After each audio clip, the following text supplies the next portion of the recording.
Buenas tardes nuevamente, bienvenidos a mi casa. Soy Guillermo Arduino, esto es Encuentro Digital CNN.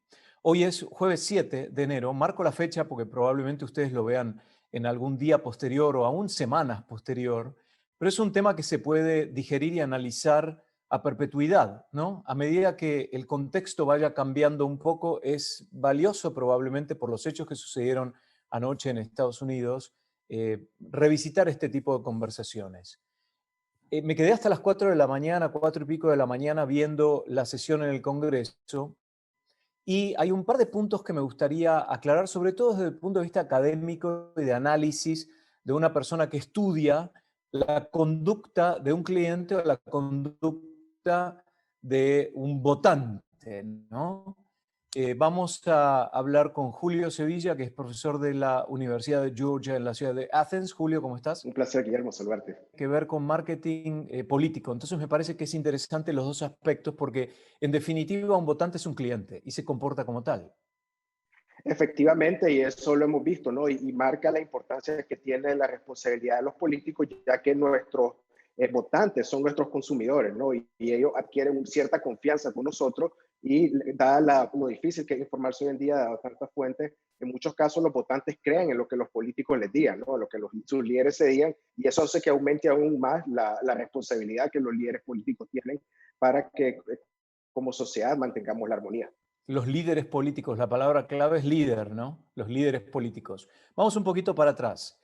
Los medios, algunos, calificaron esto como un acto vandálico, una turba, una actitud sediciosa, insurrectos o aún de intento de golpe de Estado. Desde el punto de vista académico, ¿cómo se califica los hechos que vimos en el Congreso ayer?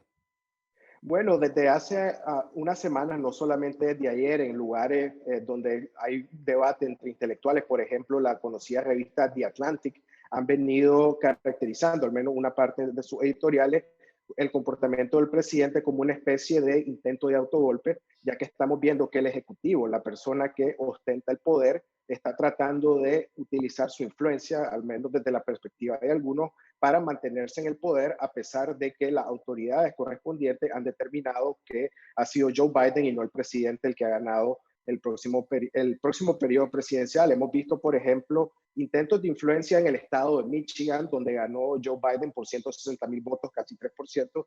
El presidente llamó a autoridades locales de Wayne County, de donde está la ciudad de Detroit, una zona abrumadoramente afroamericana y demócrata, para tratar de que los tres miembros demócratas de este comité, que estaban 3-2, perdón, 2-1, los dos republicanos no votaran a favor de la certificación, a pesar de que no había ninguna instancia de fraude. Lo mismo hizo que dos importantes miembros de la Cámara en Michigan viajaran a Washington para tratar de incidir en ello, en que no certificaran los resultados y tratar de cambiar los electores. También hemos visto, ¿no?, la llamada a las presiones sobre el gobernador de Georgia y el secretario de Estado de Georgia, ambos republicanos. Así que lo que se está viendo es que el presidente está utilizando su poder para tratar de mantenerse en el poder, a pesar que las autoridades correspondientes han dicho que no ganó, y eso para muchos académicos es visto como un intento de autogolpe, y ayer vimos más evidencia de ese comportamiento. Autogolpe. ¿Pero qué esperaba él ayer en todo caso si esa fuera la razón, si ese fuera el modus operandi? ¿Qué es lo que esperaba? ¿Que interrumpieran para qué? ¿Para que intimidaran a los representantes y cambiaran su posición? No, no entiendo qué es lo que en todo caso querría lograr. A esta altura es muy difícil tratar de entender de que haya algo práctico dentro del comportamiento del presidente. Yo diría de que él sabe a esta altura que no va a lograr seguir en el poder, pero está tratando de como boicotear o protestar, ¿no?, el proceso. Y lo que quería ayer era de que todos los republicanos que tienen actualmente mayoría en el Senado, aunque la perdieron, de hecho la mañana de ayer, ha pasado mucho esta semana del año, la perdieron en Georgia, pero tratan de que la mayoría en el Senado trate de detener el proceso de ratificación de Joe Biden, pero la verdad es que no se iba a lograr nada, porque para detener el proceso había que detener a Joe Biden de llegar a 270 votos electorales, tiene 306, y lo que tendría que pasar es que en suficientes estados hubiese una mayoría en la Cámara de Representantes y una mayoría en el Senado que se opusiesen a que se contasen ciertos estados y de tal manera Joe Biden no llegara a la presidencia y luego tuviese que haber un voto a través de las dos cámaras para decidir quién sería el próximo presidente. Pero para eso, por ejemplo, tendría que haber pasado lo siguiente, que en estados como Pensilvania, Georgia y Arizona, digamos, estos tres,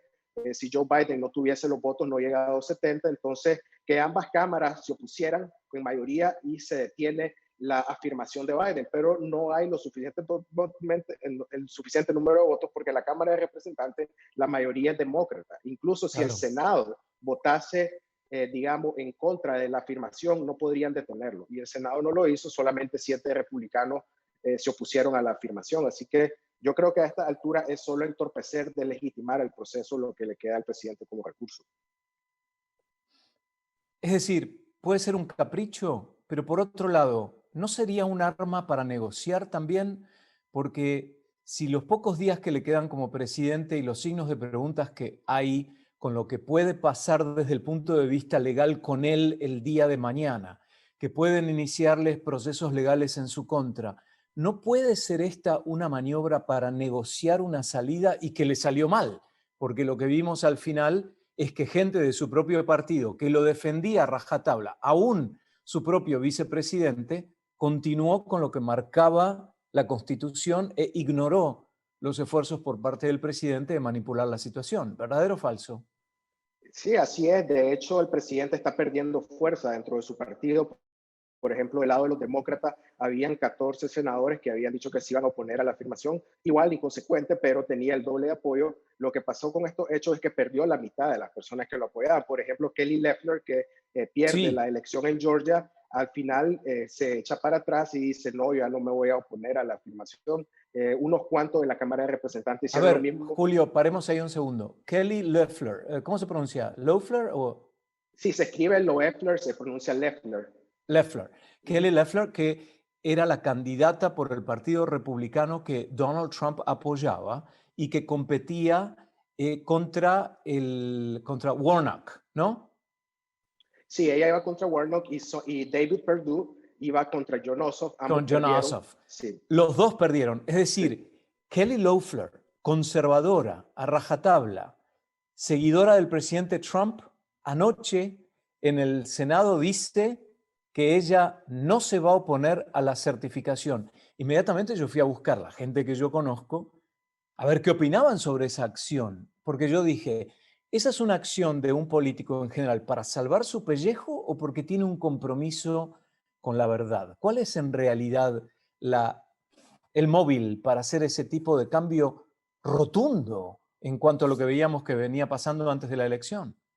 Bueno, la posición de Kelly Loeffler, según un comunicado que reveló, es de que, dados los hechos, ella había recapacitado y dada la polarización, ya no se iba a oponer, dijo al menos de que tenía algunos problemas con el proceso, pero que dado lo delicada de la situación, ya no se iba a oponer a la afirmación. Hay quienes dicen que ella originalmente no es una persona tan, y este es un tema importante, no es una persona tan radical, ha sido republicana por aspecto económico. Ella, su esposo, el que maneja el sistema de la bolsa de valores. De hecho, son de las familias más ricas del estado de Georgia. Ella fue nombrada por el gobernador Brian Kemp porque Johnny Isakson, un senador de varias décadas, se retira. Y entonces ella quería ganar el voto de Donald Trump. Y un día antes de la elección, ella no se había eh, tomado posiciones antes, dijo que iba a votar en contra de la afirmación y luego pierde, pasan estos hechos y dice de que ya no va a votar. Entonces no sabemos si es que en realidad ella tomó esa posición solo por ganar algunos votos del presidente y ya una vez perdida, pues ya no tiene necesidad de tomar esa posición o porque en realidad recapacitó. En el caso de David Perdue, su periodo, como no fue nombrado por una elección especial, su periodo expiró el 3 de enero, está en una segunda vuelta, él ya no era senador incluso al día de las elecciones y por eso es que vemos en la votación que son 99 senadores en total, porque no hay una vacante en Georgia técnicamente, no la ganó Jon Ossoff, pero actualmente no se ha certificado ese resultado y por eso solo hay 99 senadores en el Senado. Bueno, veamos ahora el tema de las audiencias. El presidente Donald Trump tiene 3 audiencias en general. Sus fieles, seguidores, sus votantes, los que vimos ayer probablemente en el Congreso haciendo este tipo de actitudes. Número 2, aquellos que pertenecen al partido, como el vicepresidente Mike Pence. Y número 3 sería la gente que está del otro lado. Entonces, el mensaje cuando él habla, en general se dirige como ese discurso doble que hizo y que dijo, voy a marchar hacia Washington para impedir este acto de las elecciones robadas y qué sé yo. Le salió mal el movimiento porque su propio vicepresidente y mucha gente dentro del gabinete que ahora está renunciando, decidieron abrirse y dejarlo solo, como le hicieron a Bill Clinton en la época de Mónica Lewinsky, aunque por circunstancias completamente distintas. Lo abandonaron. Los que no lo abandonan son estos fieles, estos que siguen creyendo que esto que pasó ayer era lo correcto y dicen que es la actitud patriota, otra palabra que utiliza el presidente Donald Trump. ¿Qué otra audiencia tiene él? Porque no hay que olvidarse que mitad del país lo votó. ¿Qué otra audiencia tiene él que pueda estar ahí para apoyarlo o ya está completamente vencido? Bueno, podemos ver que en su mejor momento el presidente tuvo casi 40% del voto, tuvo 46.9% en esta elección. En la elección anterior también sacó cerca del 46%, aumentó el número de votos, ¿no? Sacó 9 millones de votos más y aumentó unas cuantas décimas porcentuales, ya que hubieron 30 millones o casi 30 millones más de votos en esta elección.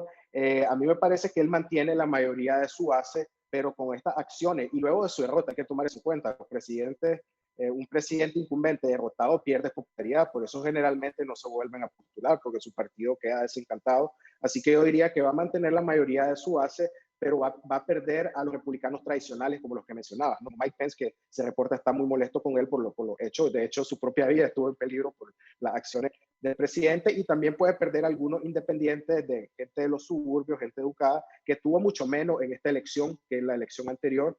Yo creo que ese desgrane va a continuar. ¿Cuál fue la actitud desde el punto de vista crítico, como académico, del vicepresidente Mike Pence anoche en el proceso de certificación? ¿Fue correcta o no? Bueno, anoche el comportamiento fue el adecuado. Me parece, sí, que a través de los años el Partido Republicano ha venido habilitando al presidente. No, esto no pasó de la noche a la mañana. Esto es algo que viene pasando durante los últimos 4 años. El presidente se le ha permitido seguir empujando los límites de la institucionalidad y de las buenas prácticas en el ejercicio del poder en Estados Unidos, y ayer fue, bueno, el clímax de ese proceso. Ayer Mike Pence hizo lo correcto. Bueno, su intención era, como decíamos el día anterior, su rol era sencillamente firmar el conteo de los votos, abrir los sobres que mandaron los estados, contar los votos que tiene cada quien y decidir quién ganó. Él llegó al Senado con esa intención de cumplir su labor a pesar de haber perdido, ¿no? Como candidato a vicepresidente. Así que la responsabilidad de ayer no cae sobre Mike Pence. Él tenía la intención de hacer lo correcto, pero me parece que esto no hubiese pasado si el partido no hubiese permitido al presidente seguir empujando los límites durante los últimos 4 años. Claro. Bueno, hay pedidos con respecto a la remoción del presidente Donald Trump a 13 días de que termine su mandato, y a pesar de que él dijo que va a hacer una transmisión de mando pacífica, debido a que hay renuncias dentro de su gabinete, también se puede invocar un aspecto de la Constitución para removerlo por varias causas, ¿no? ¿Es factible? ¿Hay tiempo para hacerlo? ¿Es conveniente para el país? ¿O sería mejor esperar y que naturalmente termine la historia el día 20 de enero? Bueno, hay dos tipos de versiones, ¿no? Hay quienes piensan sobre la historia, sobre el precedente, y dicen, en 100 años, cuando ya no estemos nosotros y nuestros descendientes vean de que hubo un presidente que se comportó de esta manera, ¿qué hicieron los líderes políticos en ese momento? ¿Se quedaron con los brazos cruzados y dejaron que se sentara este precedente, o hicieron lo correcto, intentaron al menos remover al presidente por su mal comportamiento para tratar que esto pase en el futuro? Entonces, el punto de vista técnico, yo diría que a lo mejor lo correcto es abrir al menos una investigación, ¿no? Para valorar si hay méritos para la remoción. Sin embargo, eso ya se hizo. Bueno, no se hizo después del informe de Mueller. Nancy Pelosi dijo, el presidente cometió pues abuso y mismo Mueller dijo hay instancias de obstrucción de justicia, pero no tenemos los votos, no lo vamos a hacer. Luego se da el caso de Ucrania y dicen, bueno, si no paramos esto va a seguir ocurriendo. Tratan de remover al presidente, no se pudo. Y a estas alturas lo que están diciendo Chuck Schumer, que es el líder del Senado, el próximo líder de hecho, por el lado demócrata y el Senado en general ahora, y Nancy Pelosi, es de que se invoque la enmienda 25, que dice que cuando el presidente no está capacitado, ya sea por salud o por actitud, por tener mala actitud, no seguir las leyes o problemas mentales, etcétera, no puede ejercer el poder, pues este puede ser removido, pero no por un voto del Senado y la Cámara de Representantes, sino por un voto de su gabinete. La mayoría de su gabinete, incluyendo el vicepresidente, tienen que estar dispuestos para remover al presidente y que el vicepresidente se convierta en presidente. Hoy en la mañana, ¿Cuánto dura Nancy, ese proceso? minutos, solo se tiene que reunir Mm. el vicepresidente con el gabinete y en mayoría tienen que removerlo. Y una llamada esta mañana de Pelosi y Schumer a Pence, los dejó esperando 25 que no iba a tomar la llamada. Lo que quiere decir es que se rehusó no a seguir esa medida. Se puede comprender ya que falta muy poco tiempo para que termine el periodo. Entonces hay que balancear, ¿no? ¿Es la acción lo suficientemente severa? ¿Tenemos que romper ese precedente? ¿O es mejor esperar? ¿Es peor precedente remover a un presidente? Y esperemos esos 13 días. Ese es el conflicto actual. El proceso de impugnación dura más tiempo, aunque se pueda acelerar en el Senado y la Cámara de Representantes. Tanto Schumer como Pelosi no lo han descartado, pero ellos querían optar por la vía de la enmienda 25, ya que es muy rápido, toma minutos en ejecutarse, pero no parece que es lo que va a ocurrir. De acuerdo con lo que vimos ayer en el Senado, el Partido Republicano está dañado y va a tomarle mucho tiempo recomponerse, o hay algunos miembros que realmente se dieron cuenta de que estaban equivocados y pueden corregir el curso en cuanto a su fidelidad para con el presidente Donald Trump. ¿Cómo está hoy el Partido Republicano? Bueno, hay algunos que dicen que puede que esté tocando fondo la situación, aunque en el pasado se han dicho cosas similares y el presidente, bueno, ha seguido manteniendo la hegemonía dentro de su partido. Las cosas van a cambiar ahora que un presidente saliente, ¿no? Pierde relevancia, pierde poder. Él ha recaudado, digamos, desde este proceso que ha tratado de legitimar las elecciones, ha recaudado cerca de $300 millones desde el día de las elecciones, supuestamente para pelear el resultado, pero es prácticamente un comité de acción política que él tiene y se dice que lo va a utilizar para tratar de ser el llamado kingmaker, ¿no? El que hace los reyes y decide quiénes tienen el poder.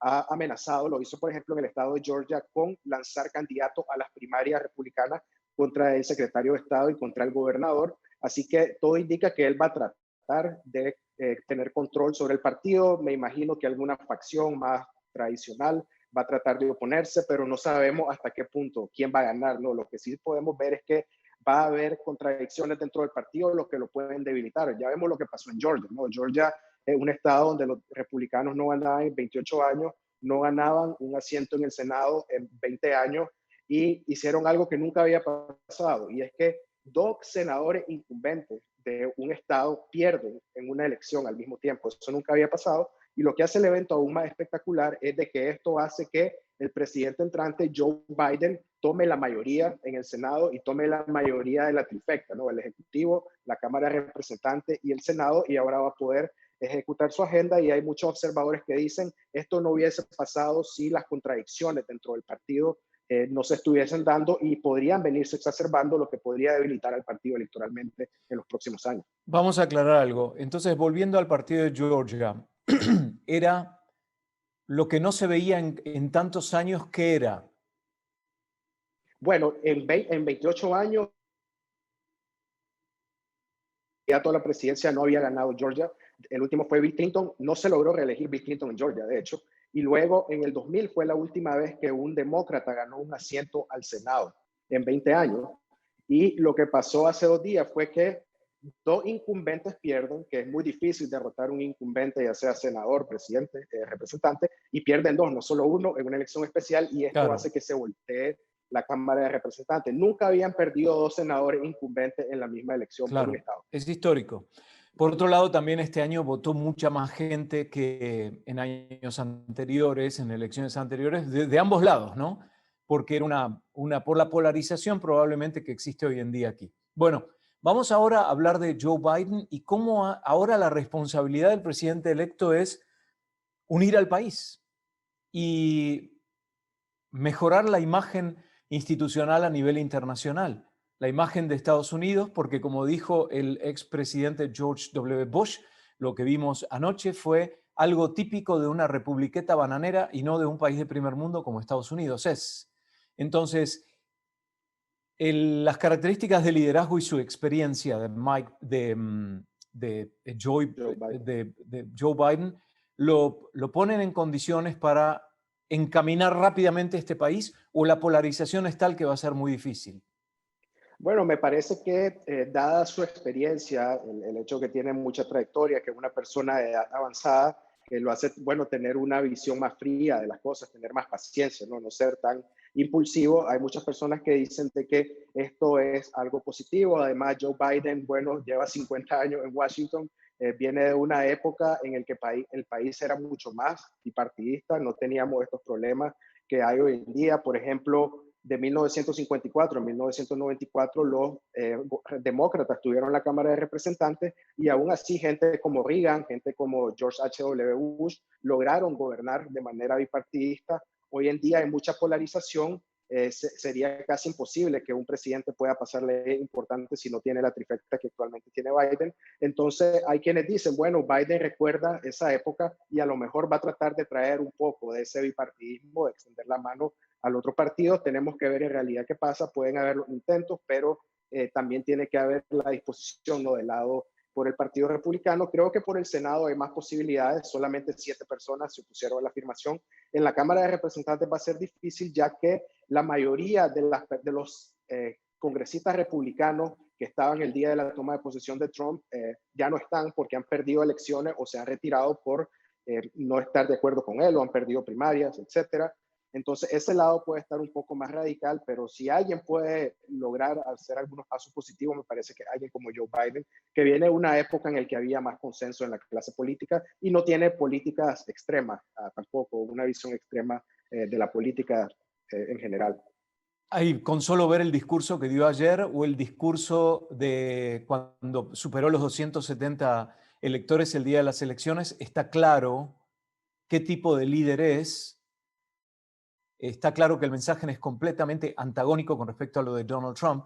Yo pensaba ayer que cuando comparan este tipo de destrozos con lo que pasó con Black Lives Matter en Georgia y en tantos otros estados, aún en DC, en la ciudad de Washington, yo recuerdo a la alcaldesa de Atlanta, una mujer de raza negra, Keisha Bottoms, que esa noche salió y enojada le hablaba como una maestra a los alumnos y les decía, go home, ¿no? Le decía a los manifestantes de Black Lives Matter, que era lo que estaban haciendo saqueos o por ahí había turbas, no sé, pero ella les hablaba directamente y decía, esto no representa quiénes son, a casa.